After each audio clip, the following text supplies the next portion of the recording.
Hello everyone, this is D Shah welcoming you to the Chance EduTech. Today I am going to take English Grammar of class 10 and the topic is subject verb concord. This is the first lesson of English Grammar of class 10. So today I will be explaining part 1 of this lesson, subject verb concord. So let's begin. Subject verb concord. I will start with the introduction of this lesson. Subject verb concord means subject verb agreement. Concord का जो मतलब होता है, इसका मतलब होता है agreement.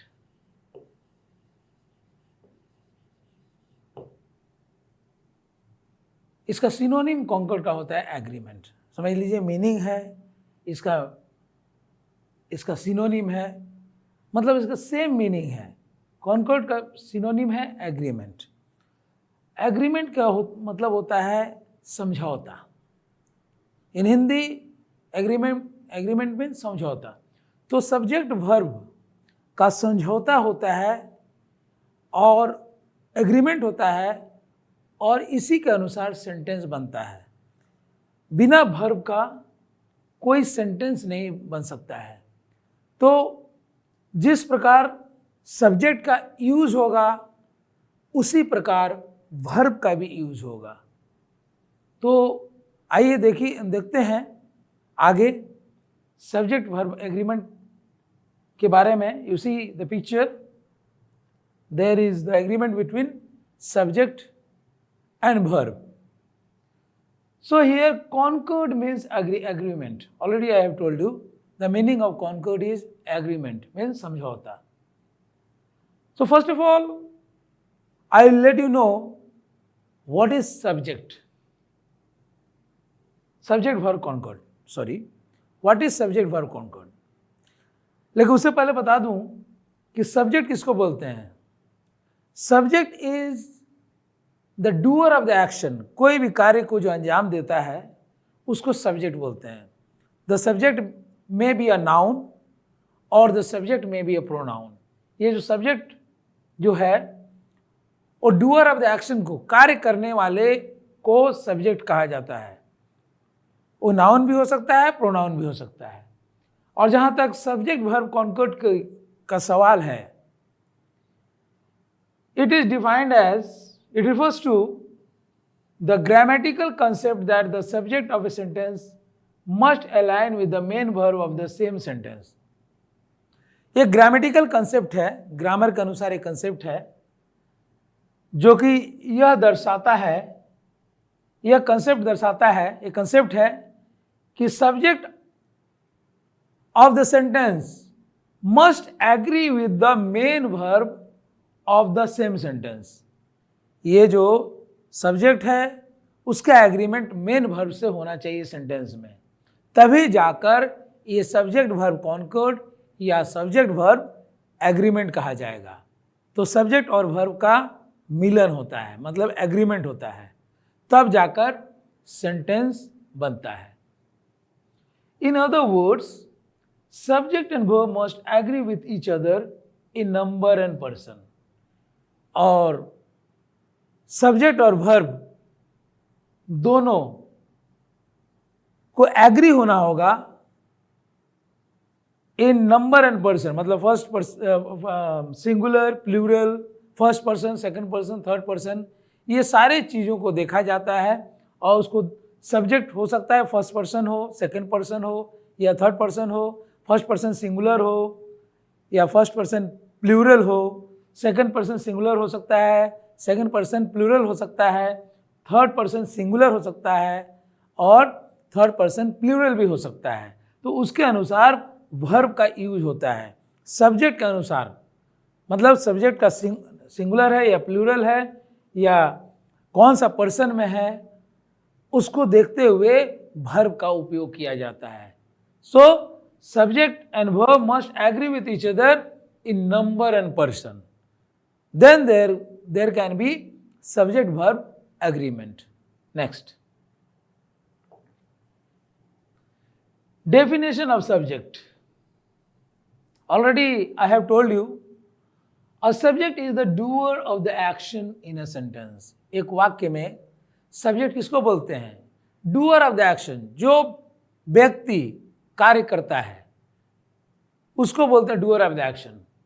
So the doer में बी अ नाउन और अ प्रोनाउन. एक संज्ञा भी हो सकता है, एक सर्वनाम भी हो सकता है. A subject is the person or thing about whom the statement is made, or the person or thing performing the action in a sentence.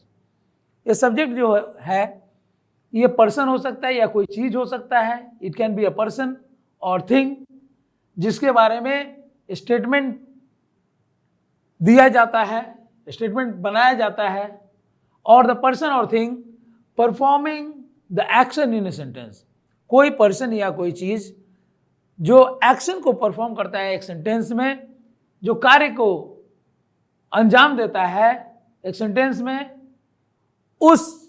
उसको ही सब्जेक्ट कहते हैं, डूअर ऑफ द एक्शन. तो एक्शन करने वाले को हम सब्जेक्ट कहते हैं. Is it clear? Now you see the example. Seema is cooking. किसके बारे में बात हो रही है? सीमा के बारे में. सीमा क्या कर रही है? रसोई बना रही है, यानी खाना बना रही है. So Seema is cooking. So here we see who is making the action. Who is cooking? Seema is cooking. So Seema is the subject. सीमा क्या है? ये सीमा सब्जेक्ट, क्योंकि सीमा वो कुकिंग को अंजाम दे रही है.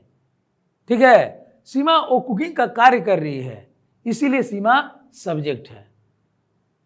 और इज कुकिंग ये वर्ब हो गया. Ram is dancing. यहां राम सब्जेक्ट हो गया और इज डांसिंग ये वर्ब हो गया. Okay. I will meet my boss in the afternoon. मैं दोपहर में अपने बॉस से मिलूंगा. किसकी बात हो रही है? मेरे बारे में, कि मैं मिलूंगा. So I is the subject over here. मतलब doer of the action. You can see clearly the doer of the action is Seema, Ram, I. They are playing. They मतलब बहुत सारे बच्चे हैं जो कि खेल रहे हैं, मान लो. तो उन बच्चों का अगर मैं नाम बुलाऊं, राम, श्याम, मोहन, अनीता, गीता, तो अलग अलग नाम से बुलाना पड़ेगा. अगर यहां हम नाउन का उपयोग कर रहे हैं तो यहां प्रोनाउन का यूज हुआ है. आई, दे, ये सब प्रोनाउन का यूज हुआ है. तो दे आर प्लेइंग. दे का मतलब क्या हुआ? वे लोग. वे लोग में ढेर सारे बच्चे हैं जो कि खेल रहे हैं, तो उनका नाम अलग अलग बुलाएं. उससे अच्छा है कि एक साथ हम दे से रिफर कर रहे हैं. प्रोनाउन मतलब प्रोनाउन क्या होता है? जो नाउन के जगह में जो शब्द यूज होता है उसको हम प्रोनाउन कहते हैं. सो दे हो गया subject. Now Geeta is sweeping the room. Geeta क्या कर रही है? स्वीपिंग का काम कर रही है. रूम में स्वीपिंग का काम कर रही है. तो गीता कौन करने वाला है यहां स्वीपिंग काम? गीता. तो गीता हो गया subject. So now you can identify what is a subject. तो subject is basically the doer of the action. It can be a person, and in the case of a person, a noun can be used or a pronoun can be used. Okay, next. The subject in a sentence can be a noun or a pronoun.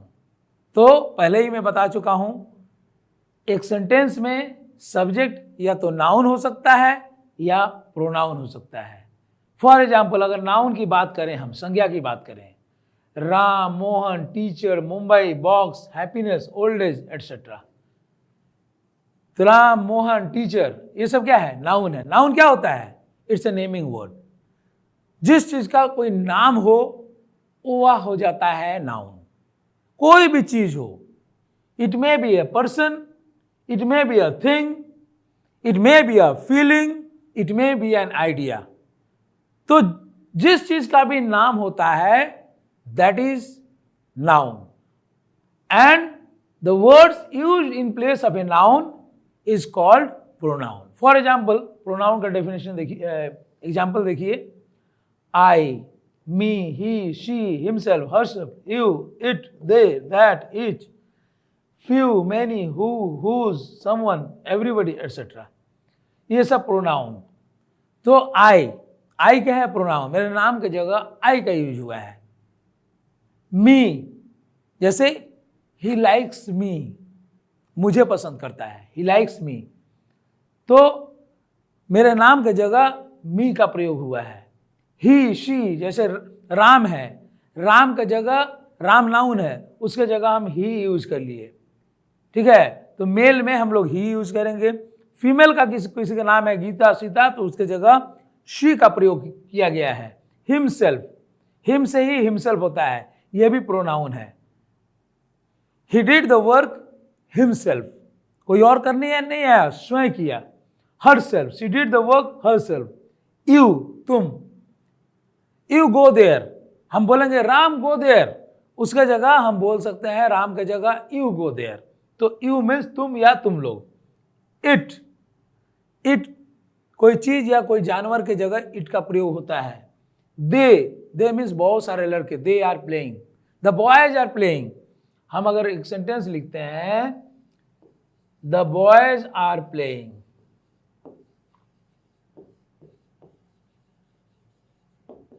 या boys are playing, जो भी हो, तो boys क्या हो गया?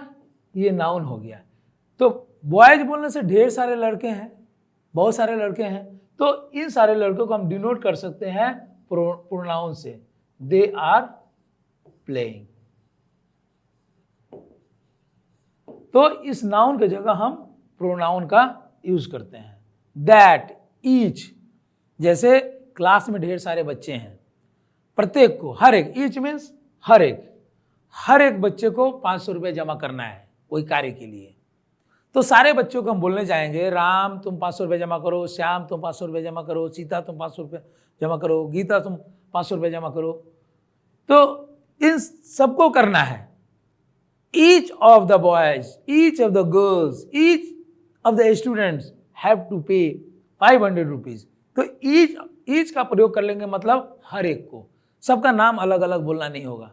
तो ढेर सारे बच्चों के नाम की जगह हम ईच का प्रयोग कर लिए। तो ईच क्या है? प्रोनाउन है। Few of you have to pay 500 rupees. जैसे राम, सीता, गीता, ऐसा ही कुछ नाम है जिनको कुछ बच्चों को जमा करना है, कुछ पैसा 500 रुपया मानो डिपॉजिट करना है या 1000 डिपॉजिट करना है, तो हम फ्यू बोल दिए, मतलब वही इतने सारे बच्चे में ये कुछ बच्चों को जमा करना है, तो वहाँ हम लोग प्रोनाउन का यूज कर लिए फ्यू।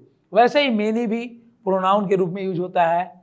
हु, जैसे राम वेंट टू कोलकाता, कौन गया? राम। तो हम क्वेश्चन होता है, अगर हु इंट्रोगेटिव में यूज होता है, हु वेंट टू कोलकाता, तो ये इंट्रोगेटिव में यूज होता है। हु जो होता है प्रोनाउन के रूप में यूज होता है, नाम के जगह में यूज होता है और प्रोनाउन के रूप में यूज होता है। वैसे ही हुज भी यूज होता है। समवन, एवरीबडी, ये सब प्रोनाउन के रूप में ही यूज होता है। Next, let's see the subjects in the sentences with few example. और यहाँ फिर सब्जेक्ट्स को देखिए, पहचानिए। आई एम सिंगिंग, किसकी बात हो रही है? मेरी। So I is a pronoun and I is the subject. I क्या है? सब्जेक्ट है, ठीक है। कौन यहां गा रहा है? मैं गा रहा हूं, मैं गा रहा हूं, तो मैं जो हो गया आई, ये सब्जेक्ट हो गया। डूअर ऑफ द एक्शन, गाने का कौन गा रहा है? कौन यहां एक्शन दिखा रहा है गाने का? मैं। सो आई बिकम द सब्जेक्ट। वैसे ही देखियो, द डॉग्स आर प्लेइंग, कौन खेल रहे हैं? कुत्ते खेल रहे हैं, द डॉग्स। तो डॉग्स क्या है? द डॉग्स क्या हो गए? ये सब्जेक्ट हो गए, ये सब्जेक्ट हो गए, द डॉग्स। किसके बारे में बात कर रहे हैं हम? द डॉग्स के बारे में। तो जिसके बारे में बात होती है, जो कोई एक्शन परफॉर्म करता है, वो हो जाता है subject. We had a lovely time, we मतलब ढेर सारे लोग हैं जो हमारे साथ हैं, हाँ, मेरे साथ जैसे राम है, सीता है, गीता है, तो इन सब के जगह हम वी कह सकते हैं, हम लोग, we had a lovely time. कौन? वी क्या हो गया? ये सब्जेक्ट हो गया। Rama enjoys painting. कौन एंजॉय कर रहा है पेंटिंग? कौन पेंटिंग करने में एंजॉय कर रहा है? बहुत आनंद ले रहा है, पेंटिंग कर रहा है, लेकिन बहुत उसे अच्छा लगता है रामा को पेंटिंग करना। किसको लगता है? किसको यह कार्य अच्छा लगता है पेंटिंग का? रामा को। तो Rama becomes the subject. Rama यहां सब्जेक्ट है। अब क्वेश्चन में है, देखिए, डज ही प्ले फुटबॉल? हम किसकी बात कर रहे हैं? उसकी बात कर रहे हैं। Does he play football? तो ही हो गया subject. Swimming is my favourite sport. क्या हमारा फेवरेट स्पोर्ट है? स्विमिंग। स्विमिंग क्या है? मेरा फेवरेट स्पोर्ट है। तो स्विमिंग यहां क्या है? स्विमिंग के बारे में बात कर रहे हैं हम लोग। तो स्विमिंग क्या है? हमारा फेवरेट स्पोर्ट है। Next, nouns singular and plural. Now we'll discuss nouns singular and plural. Nouns can be singular or plural. Singular refers to only one person or thing. Singular का मतलब क्या हुआ? एक वचन। हिंदी में हम इसको एक वचन कहते हैं। Singular refers to one or only one person और थिंग। कोई भी चीज अगर एक होता है, जैसे मेरे पास एक मार्कर है, एक पेन है, so this is singular. I have a pen means I have only one pen. तो ये पेन जो हो गया सिंगुलर हो गया। अगर मैं बोलता आई हैव मेनी पेन्स, तो पेन्स क्या हो गया? ये प्लूरल नाउन हो गया। सो सिंगुलर क्या होता है? एक व्यक्ति या कोई चीज को हम सिंगुलर बोलते हैं। Plural refers to more than one person और थिंग्स। और प्लूरल किसको बोलते हैं? एक से ज्यादा व्यक्ति या चीजों को हम प्लूरल बोलते हैं। जैसे many persons died in the plane crash. Many persons, तो पर्सन्स जो हो गया ये प्लूरल को संकेत कर रहा है। अगर मैं बोलूं one person died in the plane crash, तो वन पर्सन एक सिंगुलर को डिनोट कर रहा है। वहां पर्सन और पर्सन्स में फर्क है। पर्सन सिंगुलर है और पर्सन्स क्या है? प्लूरल है। तो पर्सन का एक्चुअली प्लूरल होता है people. Okay, many people died in the plane crash, one person died in the plane crash. तो वन पर्सन से एक आदमी, ये सिंगुलर हुआ, और पीपल जो हो गया प्लूरल हुआ। Now you see singular noun, plural noun. Boy a boys, child children हो जाएगा, शीप ही होगा। शीप दोनों केस में सिंगुलर भी होता है और प्लूरल भी होता है, इसका स्पेलिंग चेंज नहीं हुआ है। माउस चूहा, चूहे, माउस का माइस। नाइफ नाइफ, चाकू में से एक चाकू, अनेक चाकू। यहां क्या हुआ? एक लड़का, अनेक लड़का। एक बच्चा, ढेर सारे बच्चे। एक शीप, अनेक शीप। एक चूहा, अनेक चूहा। एक चाकू, अनेक चाकू। तो देख पा रहे हैं, सिंगुलर मतलब एक वचन और प्लूरल नाउन मीन्स बहुवचन। तो अभी आपको क्लियर हो गया होगा किस प्रकार से सिंगुलर को प्लूरल बनाया जा सकता है। उसमें S, E S, I S ये सब डालकर भी बनाया जा सकता है, और कहीं कहीं जो है कहीं कहीं थोड़ा सा स्पेलिंग में चेंज होगा, जैसे माउस का माइस हो गया, नाइफ का नाइफ्स हो गया। इस प्रकार से प्लूरल बनाया जा सकता है। Next, now what are regular and irregular nouns.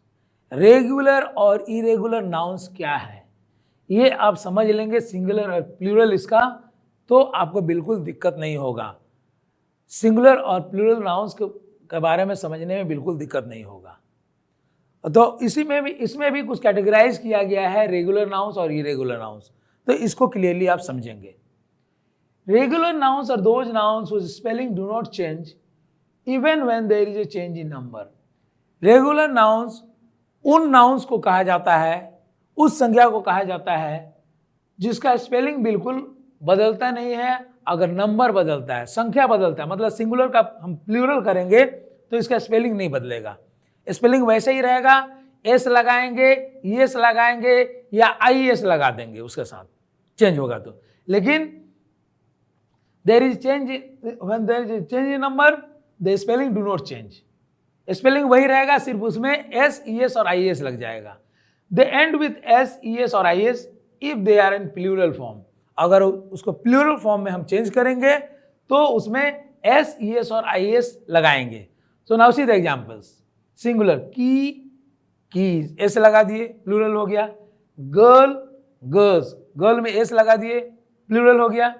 Baby, babies, मतलब उच्चारण वही रहा, ठीक है, सिर्फ आईएस लग जाता है, बेबी का बेबीज हो जाता है। मतलब स्पेलिंग आप देख सकते हैं, स्पेलिंग में जहां तक मेरा सवाल है, आईएस यहां लग गया, वाई को हटाकर हम आईएस लगा दिए प्लूरल बनाने के लिए। वैसा देखिए पिच, पिच में हम लोग क्या किए, ईएस लगा दिए, पिचेस हो गया, पिच, पिचेस, ईएस लगा दिए, सिर्फ ईएस लगा दिए। कैट, कैट्स, एस लगा दिए प्लूरल बनाने के लिए। To make it plural we have used S, IS, ES और S. So these are regular nouns. Now come to irregular nouns. Irregular nouns are those whose spelling changes. हम लोग क्या देखा, हमने क्या देखा, रेगुलर नाउन्स में क्या होता है, स्पेलिंग में बदलाव नहीं होता है, ठीक है। लेकिन इरेगुलर नाउन्स क्या होते हैं कि स्पेलिंग में बदलाव होता है। रेगुलर नाउन्स में हम लोग एस, ईएस, आईएस ये सब लगाकर हम प्लूरल बना देते हैं। लेकिन इरेगुलर नाउन्स में क्या होता है, स्पेलिंग चेंज होता है, उस वर्ड का स्पेलिंग चेंज होता है, और they remain same when there is a change in its number और क्वांटिटी। यानी तो सेम रह जाता है, उसका अगर नंबर या क्वांटिटी में बदलाव होता है तो सेम रह जाता है, ऐसा भी होता है। जैसे विमन, ये हो गया विमेन, देखिए WOMAN, WOMEN, तो यहाँ ई हो गया, एक जगह ई में बदलाव हुआ। चाइल्ड, चिल्ड्रन, माउस, माइस। अब देख पा रहे हैं इसमें स्पेलिंग में चेंजेज हुआ है, इसमें एस, आईएस, ईएस ये सब लगाना नहीं पड़ रहा है, बल्कि इसी में हम लोग स्पेलिंग के बदलाव करके इसको प्लूरल बना दे रहे हैं। मैन, मैन, MAN मैन होता है, MEN मैन होता है। पर्सन, पीपल, पर्सन मीन्स एक व्यक्ति, पीपल मीन्स ढेर सारे व्यक्ति। लोफ, लोव्स, इसमें लोफ में ईएस लगता है, एफ को हटाकर हम लोग VES लगाए हैं। मतलब ईएस, आईएस, एस का यहाँ बदलाव नहीं है, बल्कि लोफ में बहुत सारा चेंजेज है। एफ को हटा के एफ की जगह हम VES को लगाते हैं, तब जाकर ये प्लूरल होता है, और इसको हम लोग बोलते हैं irregular nouns. Okay, is it clear? Next, now subject में और हम अध्ययन करेंगे नाउन और प्रोनाउन के बारे में। आपको जानकारी दे दें, पहले भी मैं बताया नाउन और प्रोनाउन के बारे में, अब थोड़ा सा और विस्तार से बताते हैं। अ noun is a naming word. मैं पहले भी बोला था, कोई भी चीज का नाम हो, कोई भी वस्तु का कुछ नाम दिया गया, कोई भी व्यक्ति का नाम दिया गया, कोई भी जानवर, कोई भी फीलिंग, कोई भी आइडिया का अगर नाम पड़ गया तो नाउन हो जाता है। So a noun is a naming word, इसको याद रखिए। It is the name of a person, place, thing, idea और ए फीलिंग। नाउन किसको कहते हैं? एक व्यक्ति का नाम, एक वस्तु का नाम, एक जगह का नाम, एक आइडिया, कंसेप्ट का नाम, या एक फीलिंग का नाम को हम नाउन कहते हैं।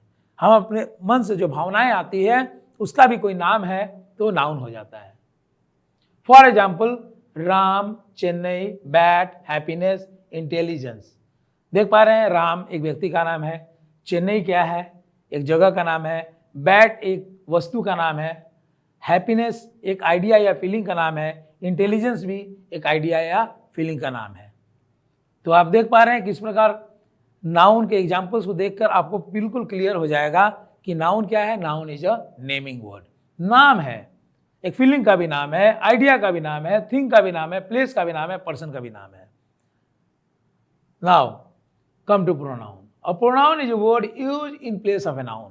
प्रोनाउन क्या होता है? एक ऐसा शब्द होता है जो कि नाउन के जगह आता है, जैसे I, we, you, he, she, they, me, him, herself, eat, that, each, few, many, who, someone, everybody, etc. All these are pronoun. अभी थोड़ा देर पहले मैंने बताया था, जैसे Ram is a good boy, एक सेंटेंस लिखते हैं, Ram is a good boy.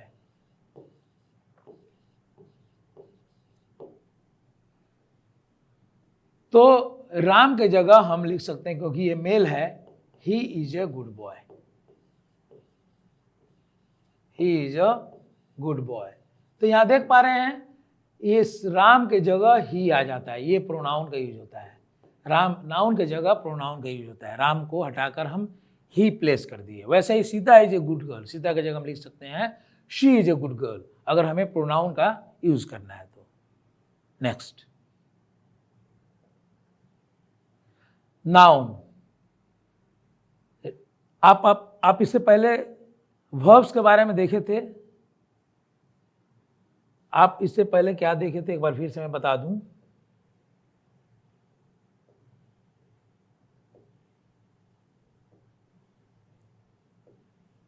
Just a minute.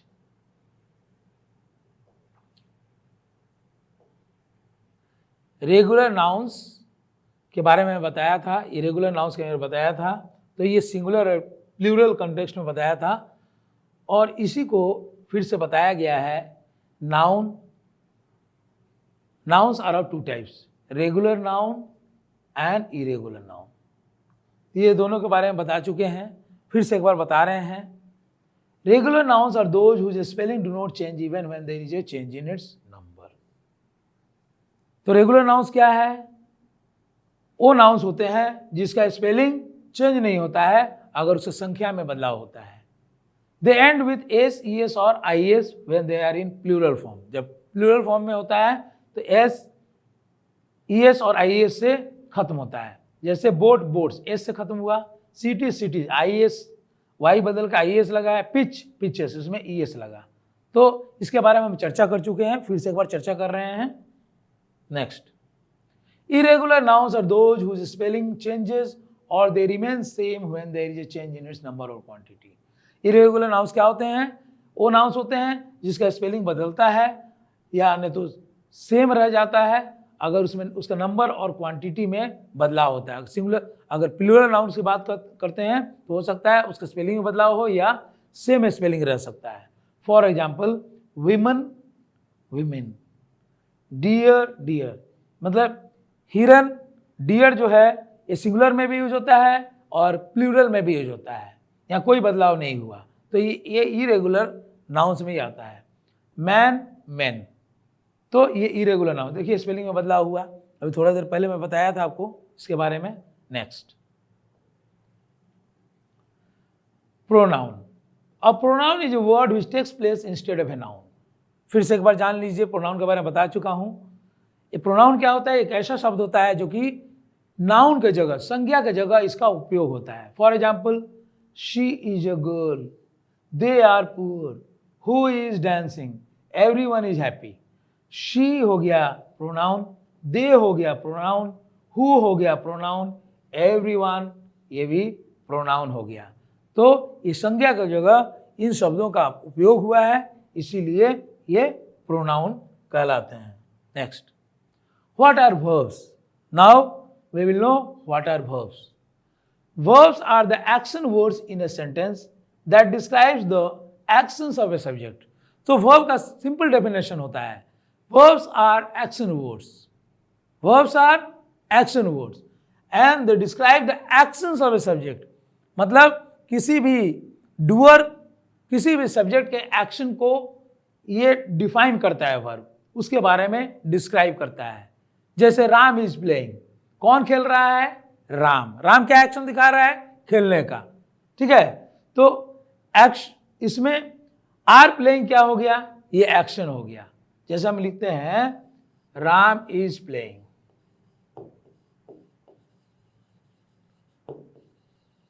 तो राम क्या हो गया, ये तो सब्जेक्ट हो गया, और इज प्लेइंग क्या हो गया, ये वर्ब हो गया। ये क्या हो गया, वर्ब। क्यों क्यों वर्ब हो गया, कि एक्शन को दिखा रहा है। राम क्या कर रहा है, राम यहाँ खेल रहा है, Ram is playing. Is playing क्या हो गया, ये वर्ब हो गया। तो verbs are action words in a sentence that describe the actions of a subject. Subject के एक्शंस को दर्शाता है, डूअर के एक्शन को दर्शाता है। verbs are doing words. Another definition is verbs are doing words. This is also a very clear definition. Verbs are almost always used along with a noun or pronoun to describe what the noun or pronoun is doing. Verb बिल्कुल हमेशा noun या pronoun के साथ इसका उपयोग होता है verbs का, यह बताने के लिए कि नाउन या प्रोनाउन उस सेंटेंस में क्या कर रहा है, उसके एक्शन को डिस्क्राइब करने के लिए verbs का उपयोग किया जाता है। verbs in a sentence can be an action word. एक सेंटेंस में verbs एक्शन वर्ड हो सकता है, हेल्पिंग वर्ब, लिंकिंग वर्ब और ए मॉडल। कोई भी सेंटेंस में verb एक्शन वर्ड का रूप ले सकता है, हेल्पिंग वर्ब या ऑक्सिलरी वर्ब का रूप ले सकता है, लिंकिंग वर्ब या मॉडल वर्ब का रूप ले सकता है। Next, types of verb. There are three types of verbs. First is action verbs, second is helping verbs, third is linking verbs. जो एक्शन को दर्शाता है वो होता है action verb. No doubt action के बारे में दर्शाता है, एक्शन वर्ड्स आर वर्ब्स। बाकी फिर भी वर्ब्स को तीन भागों में बांटा गया है। एक एक्शन वर्ब्स होते हैं, एक हेल्पिंग वर्ब्स होते हैं जो कि मेन वर्ब को हेल्प करते हैं सेंटेंस बनाने में, और एक लिंकिंग वर्ब होता है जो कि सब्जेक्ट और वर्ब को जोड़ता है। Next, action verbs. Action verbs are those verbs that express action. Action verbs उसको कहते हैं, उन वर्ब्स को कहते हैं जो कि एक्शन को एक्सप्रेस करता है। They express action. Action verbs main function is to express action. For example, give, eat, walk. Give, eat, walk, run, all these are action verbs. ये एक्शन को दर्शाता है, कौन क्या कर रहा है। कोई पैसा दे रहा है, कोई खाना खा रहा है, तो ईट जो हो गया, खा रहा है, वो हो गया वर्ब। कोई वॉक कर रहा है तो वॉक हो गया वर्ब। ये क्या वर्ब हुआ, एक्शन वर्ब। और पोजीशन को दिखाता है, हैव, ओन, एटसेट्रा। इस पोजीशन को दिखाता है तो वो भी एक्शन वर्ब्स ही होता है। Action verbs can be either transitive और इंट्रांजिटिव। इसको देखेंगे बाद में, इसके बाद। तो पहले एक्शन वर्ब्स के बारे में बता दें। The stars twinkle. स्टार्स क्या करते हैं, टिमटिमाते हैं। तारे क्या करते हैं, टिमटिमाते हैं, चमकते हैं। तो ट्विंकल जो हो गया, स्टार्स अपना एक्शन दिखा रहा है ट्विंकलिंग का। तो ट्विंकल क्या हो गया, ये एक्शन हो गया। किसका एक्शन हो गया, द स्टार्स का। द स्टार्स क्या हो गया, ये सब्जेक्ट हो गया। ये सब्जेक्ट हो गया और ये एक्शन हो गया, twinkle. The dog barks. The dog क्या हो गया, ये सब्जेक्ट हो गया, और बार्क्स जो हो गया ये एक्शन हो गया। कुत्ता भौंकता है, द डॉग बार्क्स। बार्क्स क्या है, ये एक्शन ऑफ द डॉग। ये डॉग का एक्शन को दर्शाया गया है। ट्विंकल क्या है, स्टार्स के एक्शन को दर्शाया गया है। स्टार्स क्या एक्शन कर रहे हैं। So basically twinkle, barks, all these are action verbs. Then again verbs can be either transitive verbs or intransitive verbs, जैसा कि यहां पर दिया गया है। A transitive verb always has a noun that receives the action of the verb, called the direct object or the indirect object. Transitive verb उसको कहते हैं जो कि एक ऑब्जेक्ट, उसका साथ subject plus verb plus object, subject plus verb plus object, इसको दर्शाता है। मतलब राम ईट्स राइस। अगर मैं एक एग्जांपल देता हूं, राम क्या हो गया, सब्जेक्ट हो गया। ईट्स क्या हो गया, वर्ब हो गया। राइस क्या हो गया, ऑब्जेक्ट हो गया। राइस क्या है, ऑब्जेक्ट। ऑब्जेक्ट मतलब कोई ठोस चीज। ये इनडायरेक्ट ऑब्जेक्ट भी हो सकता है, डायरेक्ट ऑब्जेक्ट भी हो सकता है। जैसे एक एग्जांपल देता हूं, इनडायरेक्ट ऑब्जेक्ट है Ram gave me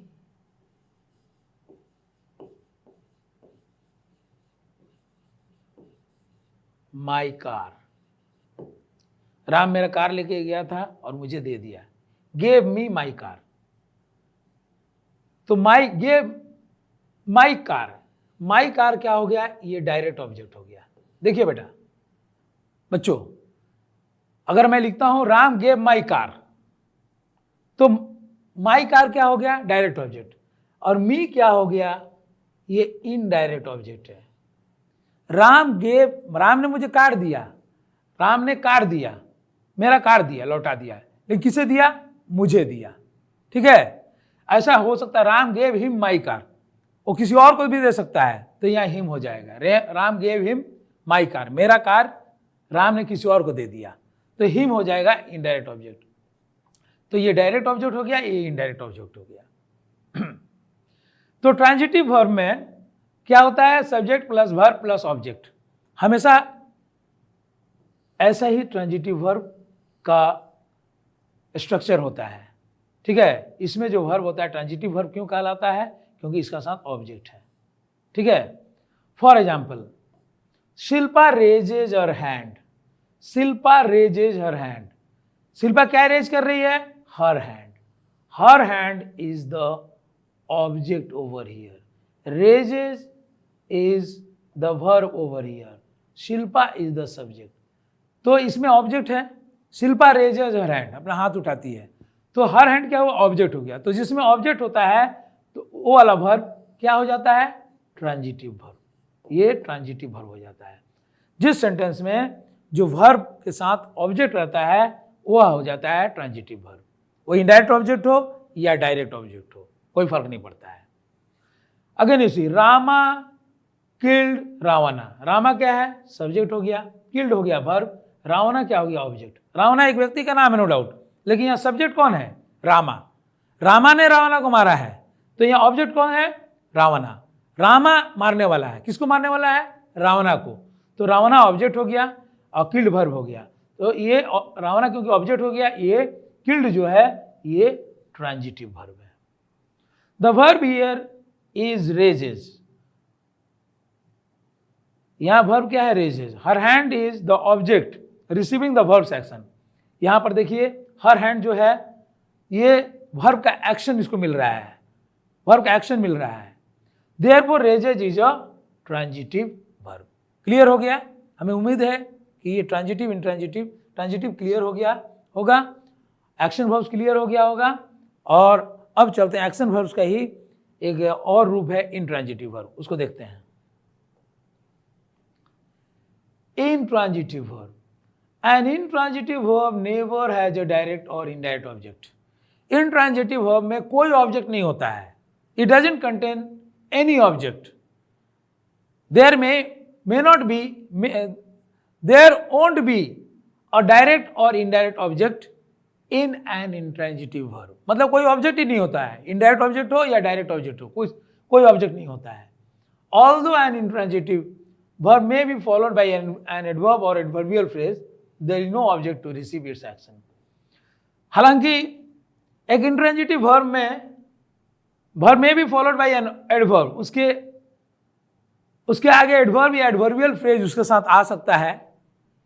intransitive verb के साथ एडवर्ब या एडवर्बियल फ्रेज, फिर भी उसमें कोई ऑब्जेक्ट नहीं होता है जो एक्शन को रिसीव करे। कोई ऑब्जेक्ट एक्शन को रिसीव नहीं करता है, सिर्फ सब्जेक्ट और एक्शन की बात होती है, सब्जेक्ट और एक्शन की बात होती है, इसका साथ कोई ऑब्जेक्ट नहीं होता है रिसीव करने वाला। For example you see, Shilpa rises slowly from her seat.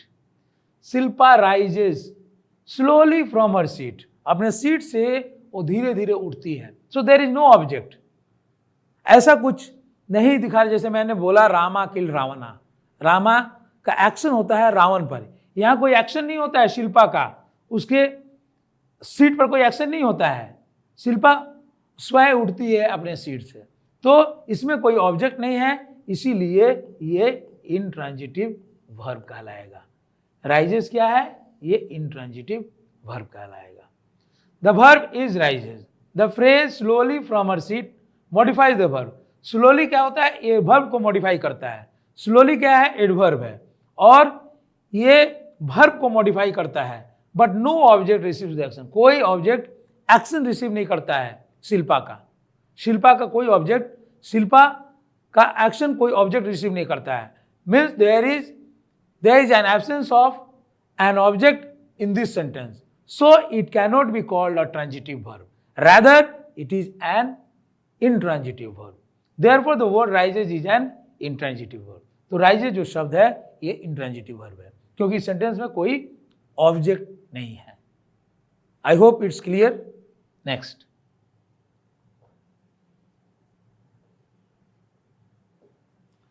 Now helping verbs. दूसरा वर्ब क्या है एक्शन वर्ब्स के बाद, हेल्पिंग वर्ब्स। इसको ऑक्सिलियरी वर्ब्स भी बोलते हैं, इसको ऑक्सिलियरी वर्ब्स भी बोलते हैं। ओके, हेल्पिंग वर्ब्स को हम ऑक्सिलियरी वर्ब्स भी बोलते हैं।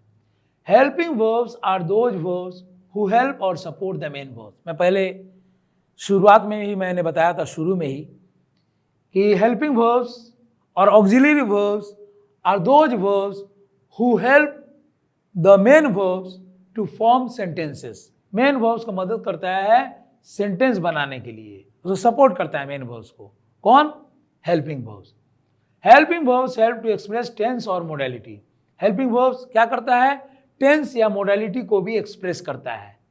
जैसे is, am, are, was, were, being, been, will be, all these are helping verbs. Okay, और मोडल जो वर्ब्स होता है उसको मोडल ऑक्सिलरीज भी कहा जाता है, वो भी हेल्पिंग वर्ब्स ही है। Okay, now you see verbs that express tenses, वह वर्ब्स जो कि टेंस के बारे में बताता है। जैसे टू बी वर्ब है, पहला वर्ब है to be verb. To be verb में is, am, are, was, were, being, been, will be आता है टू बी वर्ब में। Then there is to have verb, इसको टू हैव या हैव वर्ब बोला जाता है। Has, have, had, having, will have, ये टू हैव वर्ब बोलते हैं। Then there is to do verb, does, do, did, will do, all these are to do verb. Okay, यह भी action को ही दर्शा रहा है, बट ये एक ऐसा एक्शन है जो कि मेन वर्ब को हेल्प करता है। ये सब वर्ड्स, ये सब वर्ब्स सेंटेंस बनाने में, सेंटेंस को सपोर्ट करने में। Verbs that express modality are, जो वर्ब्स मोडालिटी, जो मॉडल वर्ब्स होते हैं या मोडालिटी को जो बयान करता है वो है can, could, may, might, will, would, shall, should, must और टू एटसेट्रा। ये सब मॉडल वर्ब्स है और and these verbs express modality in a sentence. Okay, next, after helping verbs, auxiliary verbs, the third one is linking verb. तीसरा verb क्या है? Linking verb, जो जोड़ने का काम करता है। लिंकिंग वर्ब क्या करता है? जोड़ने का काम करता है। कैसे? देखिए, अ linking verb connect the subject with a word that gives information about the subject. Linking verb क्या करता है? इस सब्जेक्ट को कनेक्ट करता है एक शब्द से, सब्जेक्ट को कनेक्ट करता है एक शब्द से जो कि इंफॉर्मेशन देता है सब्जेक्ट के बारे में। लिंकिंग वर्ब क्या करता है? सब्जेक्ट को जोड़ता है एक शब्द से और वो क्या करता है? इंफॉर्मेशन देता है सब्जेक्ट के बारे में, वही एक्शन दिखाता है। Linking verbs do not show any action. Linking verbs क्या होता है? कोई एक्शन नहीं दिखाता है, एक्शन वर्ब्स नहीं कर सकते। नो डाउट वर्ब्स हैं, लेकिन these are not action verbs. Linking verbs are not action verbs, they simply link the subject with the rest of the sentence. क्या करता है लिंकिंग वर्ब? सब्जेक्ट को रेस्ट ऑफ द सेंटेंस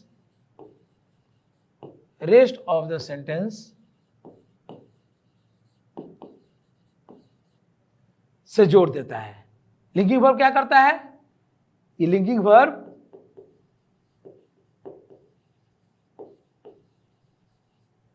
ये subject को rest of the sentence, बाकी sentence से जोड़ देता है। For example, my favourite food is pizza. Is क्या हुआ? इज यहां ये लिंकिंग वर्ब हो गया। मेरा फेवरेट फूड क्या है? पिज्जा है। तो इज क्या काम कर रहे हैं यहाँ, लिंकिंग वर्ब का, मतलब पिज्जा के साथ मेरा फेवरेट फूड का लिंक कर रहा है। ओके, बता रहा है कि मेरा फेवरेट फूड, मेरा मनपसंद भोजन क्या है, पिज्जा है। The soda tasted like oranges, the soda taste होना चाहिए, sorry, the soda taste like oranges, soda का टेस्ट कैसा है, ऑरेंज के जैसा है। सोडा टेस्ट कैसा है, सोडा टेस्ट लाइक ऑरेंजेस, यहां कैसा इसका स्वाद है सोडा का, ऑरेंजेस के जैसा है। तो यहां देखिए टेस्ट ये जोड़ता है सोडा को ऑरेंजेस से, ठीक है, टेस्ट लाइक। सी लुक्स पेल, पेल का मतलब मुरझाई हुई, हाँ, कोई मुरझाया हुआ दिखता है, डल दिखाई देता है, उसी को बोलते हैं पेल। सी लुक्स डल, वो कैसा दिखाई दे रही है, डल, मतलब she doesn't look smart, she looks dull means she looks tired भी कर सकते हो। तो क्या दर्शाया रहा है यहाँ, लुक्स क्या है, लुक्स जोड़ता है, हाँ, लुक्स जोड़ने का काम कर रहा है, उसका सिचुएशन से, उसका कंडीशन से। The house smells like the ocean bridge, house कैसा स्मेल कर रहा है, स्मेल ओशन ब्रिज के जैसा। तो यहाँ लिंक कर रहा है, ओशन ब्रिज और हाउस का लिंक कर रहा है। यहाँ सी और पेल जो है उसका जो सिचुएशन है उसको जोड़ने का कोशिश कर रहा है लुक से। So all these are linking verb. तो ये सब क्या है, लिंकिंग वर्ब्स है। So linking verb basically subject और रेस्ट ऑफ द सेंटेंस को जोड़ने का काम करता है। Okay, so we have come to the end of part 1 of this lesson, subject verb concord. I'll come with the next part of the lesson in the next class. Till then, goodbye. Thank you.